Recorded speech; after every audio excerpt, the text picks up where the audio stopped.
Selamat siang, nama saya Evan William Onasi, dan sekarang saya ingin menjelaskan jawaban stokastik proses. Dari nomor 1, bisa diketahui bahwa peluang tikus menggunakan jalan A adalah 30%, sedangkan peluang tikus melalui jalan B adalah 50%, dan peluang tikus melalui jalan C adalah 20%.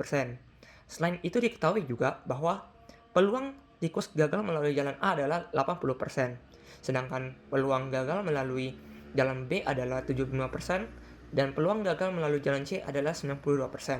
Pertanyaan pertama adalah, berapa peluang seekor tikus akan lolos dari labirin? Jadi untuk mencari peluang lolos, bisa dicari dengan peluang lolos melalui jalan A dikali dengan peluang A, ditambah dengan peluang lolos melalui jalan B, dikali peluang B, ditambah peluang lolos melalui jalan C dikali peluang C. Dari soal di atas, tidak diketahui bahwa peluang lolos melalui jalan A. Sehingga untuk mencari peluang lolos melalui jalan A bisa dicari dengan 1 dikurang peluang gagal melalui jalan A. Sehingga bisa dilanjutin menjadi 1 dikurang peluang gagal melalui jalan A dikali dengan peluang A-nya adalah 0,3 ditambah 1 dikurang peluang gagal melalui jalan B dikali dengan peluang B yang merupakan 0,5 dan ditambah 1 dikurang peluang gagal melalui jalan C dikali dengan peluang C, di mana peluang C itu adalah 0,2.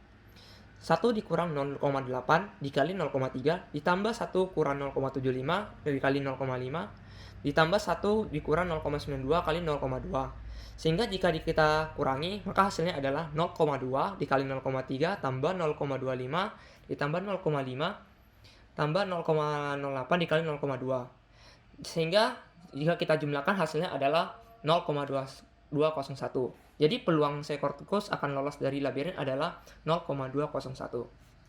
Selanjutnya pertanyaan, berapa peluang seekor tikus yang lolos menggunakan jalan C? Jadi di sini kita akan menggunakan teorema Bayes, di mana untuk mencari ini kita akan menggunakan peluang jalan C dengan syarat lolos. Di mana kita bisa mencarinya dengan cara P lolos melalui jalan C dikali peluang C dibagi dengan peluang lolos.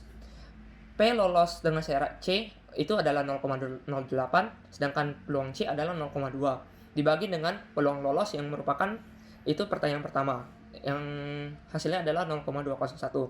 Sehingga jika kita bagi, hasilnya adalah 0,0796. Sehingga peluang seekor tikus yang lolos menggunakan jalan C adalah 0,0796.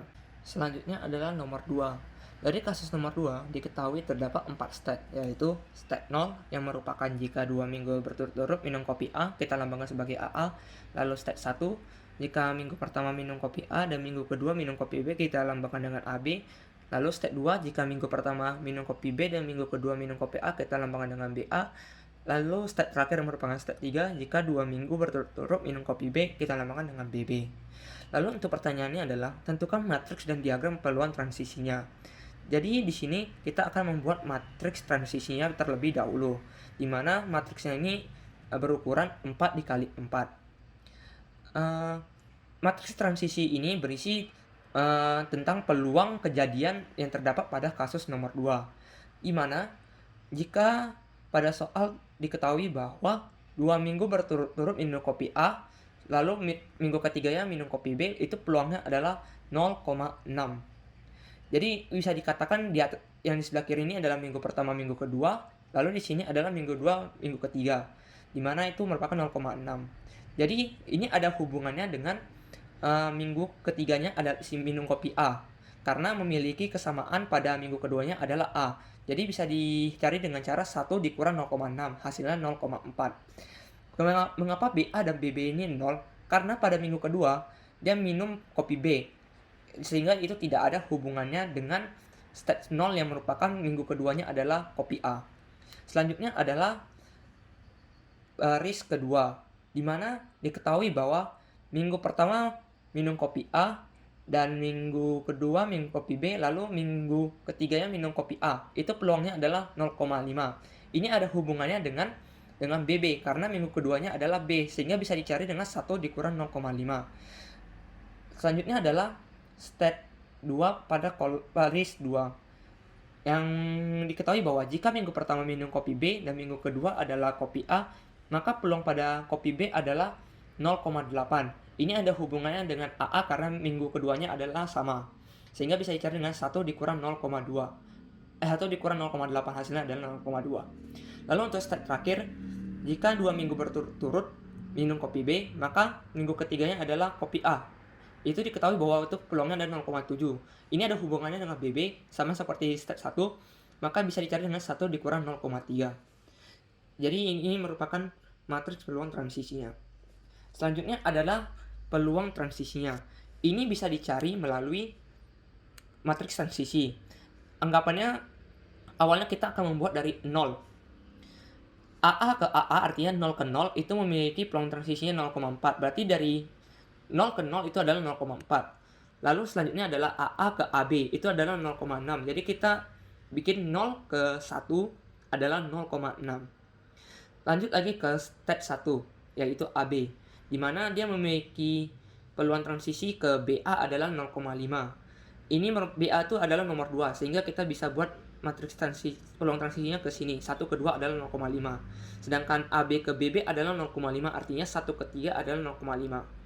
Lalu dari nomor 2 yaitu BA, itu memiliki peluang transisi ke AA adalah 0,2. Itu yang ke step 0 adalah 0,2. Lalu BA ke AB, artinya 2 ke 1, itu memiliki peluang transisi 0,8. Lalu yang terakhir adalah BB. BB ke BA itu 0,7, artinya 3 ke 2 0,7. Sedangkan BB ke BB artinya dari 3 ke 3 lagi itu memiliki peluang transisi 0,3. Selanjutnya pertanyaan untuk B. Jika dia minum kopi A dalam 2 minggu berturut-turut, berapa peluang dia minum kopi A pada minggu kelima? Jadi di sini kita akan mencari peluang dia minum kopi A pada minggu kelima. Yang diketahui adalah 2 minggu pertama, sedangkan 3, 4, 5 masih belum diketahui. Sehingga 3, 4, 5 itu memiliki N sama dengan 3. Jadi untuk mencari peluang minggu kelima ini, kita bisa dengan cara peluang transisi yang ada di atas ini dipangkatkan dengan 3. Sehingga setelah kita pangkatkan 3, hasilnya adalah ini. Lalu untuk selanjutnya, dia akan minta pada minggu kelima adalah A. Sedangkan yang memenuhi pada matriks di sebelah sini yang merupakan terakhirnya A adalah AA dan BA. Sehingga dari situ kita bisa mengambil angkanya 0,124 ditambah 0,33. Sehingga hasilnya adalah 0,454. Selanjutnya adalah tentukan limiting probability-nya. Limiting probability bisa dicari dengan P sama dengan P kali peluang transisi. P itu ada 4 karena memiliki step 0, 1, 2, 3. Jadi bisa dikatakan P0, P1, P2, P3 sama dengan P0, P1, P2, P3 dikali dengan peluang transisinya. Jadi di sini akan terjadi perkalian matriks di mana P0 dikali 0,4 ditambah P1 dikali 0, P2 kali 0,2, P3 kali 0. Hasilnya adalah 0,4 P0 tambah 0,2 P2. Sama seperti selanjutnya. Sehingga kita bisa membuat persamaan dari hasil ini menjadi P0 sama dengan 0,4 P0 ditambah 0,2 P2. Lalu selanjutnya sehingga terdapat 4 persamaan. Sedangkan untuk persamaan kelima itu merupakan P0 tambah P1 tambah P2 tambah P3 sama dengan 1. Dari sini kita akan melakukan substitusi untuk mencari nilai P0, P1, P2, dan P3. Persamaan 1, saya akan mencari P0 sama dengan, di mana P0 sama dengan 0,4 P0 tambah 0,2 P2. 0,4 P0 dipindahin ke kiri, jadi 1 dikurang 0,4 menghasilkan 0,6 sama dengan 0,2 V2. Sehingga V0 sama dengan 1/3 V2. Selanjutnya adalah persamaan 2. Saya ingin mencari nilai V1. V1 sama dengan 0,6 V0 tambah 0,8 V2. V0 ini kita bisa udah dapat hasilnya yang merupakan 1/3 V2, sehingga kita substitusikan menjadi 0,6 dikali 1/3 V2 ditambah 0,2 V2, sehingga hasilnya adalah V1 sama dengan V2. Dari persamaan 3 saya ingin mencari nilai V3 sama dengan, dimana diketahui bahwa persamaan V2 sama dengan 0,5 V1 tambah 0,7 V3. V1 ini itu merupakan dari persamaan 2 yang merupakan V2 sama dengan V1 sama dengan 0,5 V1 ditambah 0,7 V3. Sehingga V1 0,5 V1 nya ke kiri, itu 1 dikurang 0,5 menghasilkan 0,5 V1 sama dengan 0,7 V3. Sehingga menghasilkan bahwa V3 sama dengan 5/7 V1. Setelah mendapatkan nilai V0, V2, dan V3, maka saya substitusikan ke dalam persamaan 5, di mana V0 merupakan sepertiga V2, V1 adalah V1, V2 merupakan V1, V3 sama dengan 5/7 V1 sama dengan 1. 1/3 V2 bisa diubah menjadi 1/3 V1 berdasarkan persamaan kedua. Lalu kita jumlahin, hasilnya adalah 64/21 V1 sama dengan 1, sehingga nilai V1 adalah 21/64. Sehingga dari persamaan 1, 2, dan 3 menghasilkan ini. V1 merupakan 21/64, V2 sama dengan V1, artinya nilainya sama dengan V1, yaitu 21/64. V3 sama dengan 5/7 V1, artinya 5/7 dikali 21/64, hasilnya 15/64. V0 sama dengan 1/3 V2, artinya 1/3 dikali 21/64, hasilnya 7/64. Jika ini ditotalin semua, maka itu totalnya tetap 1. Maka limiting probability-nya adalah untuk kolom 1 diisi dengan P0, kolom 2 ini V2 sama seperti selanjutnya, sehingga matriks dari limiting probability-nya adalah ini. Selanjutnya adalah nomor 3, di mana nomor 3 diketahui matriks peluang transisinya adalah seperti ini. Lalu untuk soal pertama, gambarkan diagram transisinya. Diagram transisi bisa didapatkan dari matriks peluang transisi, seperti state 0 ke state 0, artinya dari 0 ke 0 itu nilainya adalah setengah. Lalu dari 0 ke 4 itu nilainya setengah, artinya seperti gambar di bawah ini. Dari 0 arrow-nya ke 4, artinya memiliki peluang transisi setengah. Selanjutnya state 1 ke state 0 itu memiliki peluang transisi sepertiga, seperti di gambar ini. Lalu 1 ke 1 itu adalah setengah, 1 ke 2 itu 1/6. Selanjutnya adalah state 2. Dia memiliki arrow ke 1 dengan peluang transisi 1/4, lalu 2 ke 3 setengah, 2 ke 4 adalah 1/4. Lalu untuk state 3, dia hanya memiliki arrow ke state 3 kembali. Itu memiliki peluang transisi 1. Lalu pada state 4, dia memiliki arrow ke 0 dengan peluang transisi 1. Selanjutnya, apakah Markov chain tersebut irreducible? Markov chain di atas tidak irreducible karena tidak semua kelasnya itu communicate. Contohnya pada state 1 dengan 0. Ketika 1 ingin ke 0, dia tidak bisa kembali lagi ke 1 karena tidak memiliki arrow. Sehingga itu dikatakan tidak communicate. Atau contoh lainnya seperti 2 dan 4. Ketika 2 ingin ke 4 dan 2 tersebut ingin kembali ke sini, dia tidak bisa karena tidak memiliki arrow nomor 4-nya, sehingga tidak communicate. Satu kelas saja tidak communicate akan mengakibatkan Markov chain tersebut tidak irreducible. Lalu tentukan kelas-kelasnya. Kelas-kelas pada Markov chain di atas ada 3. Yang pertama adalah 0 sama 4. Ini 0 bisa ke 4 lalu kembali lagi, sehingga itu memiliki kelas pertama. Kelas keduanya adalah 1 dan 2, karena 1 bisa ke 2 lalu balik lagi ke 1. Lalu yang ketiga adalah yang state 3. Dia memiliki kelas tersendiri karena dia bisa kayak gini. Lalu tentukan state pada yang recurrent dan transient. State 0 merupakan recurrent karena ketika 0 ke 4, dia bisa lagi kembali ke 0, artinya communicate atau bisa dikatakan recurrent. Lalu untuk state 1, dia bersifat transient karena dia tidak bisa balik lagi, seperti gambar berikut. Dia bisa ke 0, tapi 0 tidak lagi bisa ke 1, artinya tidak bisa kembali. Itu yang dinamakan transient. Lalu untuk nomor 2, ketika dia masuk ke nomor 4, dia tidak bisa kembali lagi ke nomor 2, sehingga itu dikatakan transient. State 3 memiliki arrow dari 3 ke 3, artinya bisa infinite loop, yang bisa dikatakan recurrent. Untuk state 4, ketika dia ke state 0, dia bisa lagi kembali ke asalnya, artinya namanya recurrent. Apakah Markov chain absorbing atau non-absorbing? Jadi pada Markov chain di atas ini, yang absorbing itu hanya nomor 3 karena terjadi infinity loop dan tidak memiliki arrow ke state lain. Sedangkan untuk state 0, 1, 2, dan 4 itu adalah non-absorbing. Karena Markov chain di atas memiliki satu state yang absorbing, maka bisa dikatakan Markov chain ini adalah absorbing. Selanjutnya adalah nomor 4, di mana diketahui bahwa lambda adalah 1/10 sekon. Pertanyaannya adalah, berapa peluang paling sedikit diperoleh respon 3 query dalam 1 menit? Jadi pertama-tama kita harus menyesuaikan antara satuan dari waktunya, dimana di sini masih dalam bentuk menit. Jadi kita ubah dulu dalam bentuk detik, dimana T sama dengan 60 detik.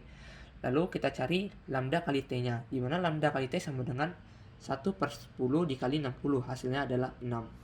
Ditanya peluang paling sedikit respon 3 query, artinya P buka kurung N dimana N60 lebih besar dari 3, dimana N60 ini maksudnya 60 detik, sedangkan 3-nya adalah minimal 3 query, sama dengan 1 dikurang P N60 lebih kecil dari 3. Jadi kita pertama-tama harus mencari PN60 sama dengan 0, PN60 sama dengan 1, PN60 sama dengan 2. Dimana PN60 sama dengan 0 sama dengan E pangkat min lambda T dikali lambda T pangkat K per K faktorial. Lambda T ini kita telah mencarinya yaitu 6, sehingga E pangkat min 6 dikali 6 pangkat K, K adalah 0, pangkat 0 per 0 faktorial, hasilnya adalah 0,002478. Sama seperti yang sama dengan 0, rumusnya begini, dan sama dengan 2 juga begini. Sehingga untuk mencari PN60 lebih kecil dari 3, kita harus menjumlahkan antara PN60 sama dengan 0, PN60 sama dengan 1, dan PN60 sama dengan 2. Totalnya adalah 0,06195.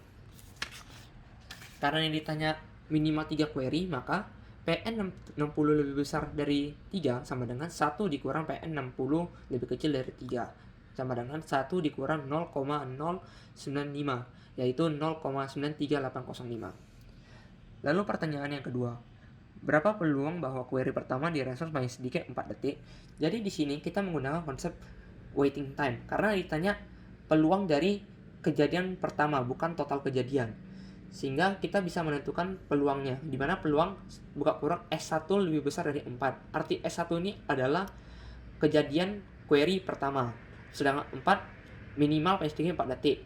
Peluang ini bisa dikonvert menjadi PN4 lebih kecil dari 1. Jadi dari sini kita tinggal menggunakan rumus seperti yang di A, yaitu E pangkat min lambda T, dimana lambda T-nya ini adalah 0,1 dikali 4, hasilnya 0,4, dikali lambda T 0,4 pangkat 0, karena hanya 0 per 0 faktorial, hasilnya adalah 0,6703. Selanjutnya adalah berapa peluang perbedaan waktu query kedua dan ke-1 lebih dari 5 detik. Jadi di sini kita menggunakan inter arrival time, karena kita ingin mencari perbedaan waktu antara kedua dan ke-1.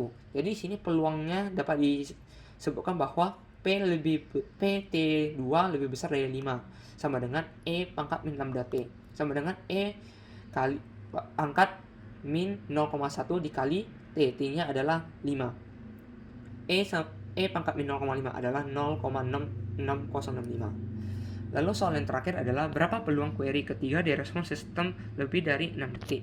Jadi ini konsepnya sama seperti pada bagian B, dimana kita menggunakan konsep waiting time. Jadi sini ditanya peluang query ketiga, artinya S3 lebih besar dari 6, sama dengan bisa dikonvert menjadi PN6 lebih kecil dari 3, sama dengan PN6 sama dengan 0, sama dengan 1, sama dengan 2. Ini dijumlahkan. Maka menggunakan rumus yang sama, yang ini mendapatkan hasil 0,9767. Selanjutnya adalah nomor 5. Diketahui bahwa jam 10 sampai jam 12 laju kedatangan meningkat secara linear 2 sampai 4 orang per jam. Selanjutnya jam 12 sampai jam 14 lajunya konstan, lalu jam 14 sampai jam 18 tidak ada orang. Pertanyaan pertama adalah model laju kedatangan. Jadi model laju kedatangan ini berhubungan dengan diketahui, di mana jam 10 dianggap dengan 0 dan jam 18 dianggap dengan 8. Untuk yang pertama, jam 10 sampai jam 12, laju kedatangan meningkat secara linear 2 sampai 4 orang jam. Artinya, pada jam 10 orangnya adalah 2, jam 11 ada 3, dan jam 12 ada 4. Sehingga dari pernyataan di atas bisa dibuat modelnya adalah T plus 2 untuk T lebih kecil dari 2, T lebih besar dari 0. Selanjutnya untuk jam 12 sampai jam 14, lajunya konstan. Artinya dia mengikuti jam 12. Artinya 2 tambah 2 adalah 4 untuk rentangan T lebih kecil dari 4, T lebih besar dari 2. Lalu untuk jam 14 sampai jam 18 tidak ada orang, artinya 0 untuk rentangan T lebih kecil dari 8, T lebih besar dari 4. Selanjutnya pertanyaan peluang paling banyak atau orang di toko antara jam 10.30 dan jam 11.30. Tadi kita telah menganggap bahwa jam 10 itu adalah 0, sehingga untuk 10.30 kita anggap adalah 0,5 dan 11.30 kita anggap menjadi 1,5. Pertama-tama kita akan mencari lambda T, di mana lambda T adalah integral dari 0,5 sampai 1,5 dari 2 plus T. Mengapa pakai 2 plus T? Karena rentangan ini berada di dalam ini, sehingga kita mengambil ini, T plus 2. Lalu integral 2 plus T adalah 2T plus setengah T kuadrat dari 0,5 sampai 1,5. Lalu kita masukin 2 kali 1,5 plus setengah kali 1,5 kuadrat dikurangi 2 kali 0,5 tambah setengah 0,5 kuadrat. Hasilnya adalah 3. Setelah itu kita akan mencari peluang dari P buka kurung N 1,5 dikurang N 0,5 lebih kecil dari 1. Karena lebih kecil dari 1, kita jabarkan lagi menjadi P buka kurung 1,5 kurang N 0,5 sama dengan 0 plus Pn 1,5 kurang N 0,5 sama dengan 1. Lambda T-nya telah kita cari, yaitu 3. Rumus ini adalah E pangkat min lambda T dikali lambda T pangkat K per K faktorial.